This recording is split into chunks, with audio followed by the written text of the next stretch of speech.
Dalam Bapa dan Putra dan Roh Kudus. Amin. Allah Bapa di surga, kami setiap hari mendoakan doa Bapa kami. Mungkin sudah ribuan kali, mungkin sudah begitu banyak doa ini kami doakan setiap hari, entah waktu kesempatan apapun. Tapi mungkinkah kami menyadari makna arti doa ini? Bantu kami ya Bapa dengan Roh Kudus-Mu, supaya misteri revelasi Putra-Mu Yesus bahwa Engkau adalah Bapa sungguh nyata dalam hati, pikiran, dan budi kami. Terpujilah nama-Mu kini dan sepanjang segala masa. Amin. Para saudaraku terkasih dalam Kristus Yesus, hari ini mengajarkan doa Bapa kami atas permintaan para murid-Nya. Yesus ajari kami berdoa. Tentu kita sadar bahwa sudah beribu kali kita mendoakan doa Bapa kami ini. Entah sadar, entah tidak. Entah kita mengerti, entah tidak. Tetapi doa ini dengan begitu gampangnya keluar dari mulut kita. Saya mau mengajak Anda untuk merenungkan doa Bapa kami ini sebagai suatu semacam indikasi, semacam kriteria sejauh mana hidup doa kita itu sungguh tumbuh, berkembang, dan mendalam.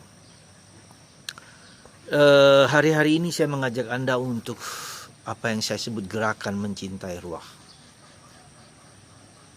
Salah satu tujuannya adalah bahwa kita semakin menyadari kata-kata atau kalimat di balik ungkapan itu. Saya ingin mengajak Anda untuk tidak hanya mendengarkan apa yang disampaikan oleh para pengkhotbah, pembawa pemberi renungan seperti saya atau yang lain-lain. Pasti itu bermanfaat, pasti itu berguna, pasti itu menyenangkan. Karena kita mendapatkan pengetahuan, pemahaman ya, tentang sesuatu yang sedang direnungkan pada hari itu. Saya tidak berpikiran negatif, tetapi saya akan mengajak Anda untuk lebih mendalam. Ya, kita tidak cukup hanya dengan mulut, dengan pikiran, dengan hati, tapi dalam roh, supaya sabda itu sebagai sabda Allah. Jadi Allah sendiri yang berkata, berbicara, menyentuh, menjamah. Jadi ada satu sisi lain yang mau saya ajak Anda untuk tidak terpaku kepada pengertian seorang pastor, seorang penceramah, seorang pemberi renungan. Ya, tentu itu baik. Supaya kita dengan pikiran itu masuk ke dalam diri masing-masing. Tetapi itu baru satu sisi. Sisi lain adalah bahwa ketika kita membaca sabda Allah, seperti hari ini Yesus mengajarkan doa Bapa kami, kita membaca ulang. Bahkan tidak hanya sekali, 2 kali, 3 kali, 4 kali, 5 kali. Supaya sabda itu sendiri, Allah yang berbicara itu masuk dalam diri kita.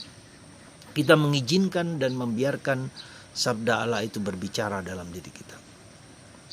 Anda tentu bertanya, bagaimana mungkin Romo saya membaca sampai 5 kali hal yang sama? Itulah. Ketika ada dorongan, saya pun jujur saya katakan pertanyaan yang sama serupa juga saya ajukan, bagaimana saya bisa? Tetapi ketika dengan pelan-pelan, dengan merenung, dengan menulis, dengan mengaktifkan seluruh indera kita. Saya mau mengatakan mengaktifkan seluruh indera penglihatan, pendengaran, perasaan, juga taste, merasa, dan penciuman. Ya, dengan mengaktifkan seluruh panca indera kita ini, maka daya dalamnya, daya masuknya itu lebih kuat. Ya. Kita mungkin selama ini dengan memakai panca indera penglihatan, pendengaran, tetapi mungkin yang lain. Kita bisa merasakan perasaan dari para rasul ketika mereka minta diajari doa Bapa kami. Karena murid-murid dari Yohanes Pembaptis juga diajari oleh Yohanes Pembaptis bagaimana berdoa, tetapi para rasul rupanya tidak melihat bahwa Yesus mengajari dia berdoa. Mungkin Yesus ingin mereka sendiri melihat apa yang dilakukan Yesus, sehingga mereka bertanya. Ada semacam membiarkan para rasul juga untuk melihat, mengalami, dan dari situ muncul keinginan mereka untuk berdoa. Dan itu saya kira sesuatu yang cara pendekatan yang menganggap para rasul sudah cukup dewasa untuk belajar sendiri, untuk melihat sendiri.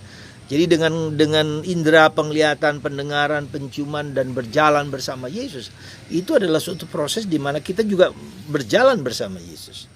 Maka gunakanlah seluruh panca indera batin kita, ya, indera penglihatan, penciuman, tasting, pendengaran, ya. Dan itu bukan hanya secara fisik tetapi secara batinnya. Dan proses inilah yang saya inginkan di dalam Anda mendengarkan emas ini, ya. Kenapa saya dulu memberikan kata emas itu? Emas itu adalah meditasi anti sedih, ya, melalui email, ya, melalui internet, sekarang melalui YouTube, ya. Emas, meditasi anti stres, ya, lewat lewat internet. Nah, itu yang pertama. Yang kedua, sekali lagi, supaya dengan kita menggunakan memakai seluruh panca indera kita, semakin kita mendalam kata-kata Yesus itu meresap dalam diri kita, dan kita, Roh Kudus menghadirkan Yesus, ya. Jadi ketika Sang Sabda itu menjelma, maka dalam kesatuan dengan Bapa dan Putra, dalam kesatuan dengan Bapa dan Roh Kudus. Jadi Tritunggal Maha Kudus itu masuk dalam diri kita, sehingga kita merasakan kehadiran Tuhan dalam diri kita. Nah, maka saudaraku terkasih, saya mau dan saya mohon salah satu indikasi hidup doa Anda semakin mendalam ketika kata-kata kitab suci, ketika doa Bapa kami yang Yesus sendiri ajarkan. Sekali lagi, yang Yesus sendiri ajarkan, berarti Yesus merevelasikan, mewahyukan siapa Allah Bapa kita itu. Ya, dan ini saya kira penting, siapakah Bapa kita, siapakah Allah itu, Bapa yang dekat, yang akrab, yang mesra, yang bisa kita sebut Aba, ya Bapa. Dan itu dilakukan Yesus. Ketika Yesus menyebut Allahnya adalah Bapa, maka kita juga harus memiliki relasi personal yang dekat dengan Yesus, dengan Bapa. Maka kemarin seperti kita melihat bagaimana Maria duduk di dekat kaki salib, di kaki Yesus, dan mendengarkan sabda Allah, mendengarkan Yesus yang bersabda. Semoga Anda dan saya sungguh-sungguh seperti Maria mendengarkan sendiri kata-kata Yesus yang berkata kepadaku, jangan takut, aku selalu menyertaimu, aku mendampingimu, aku adalah Bapa yang penuh kuasa, yang mengalahkan segala kekuasaan manapun. Semoga Tuhan memberkati Anda semua. Bapa, Putra, dan Roh Kudus. Bapa, Putra, dan Roh Kudus. Bapa, Putra, dan Roh Kudus. Amin.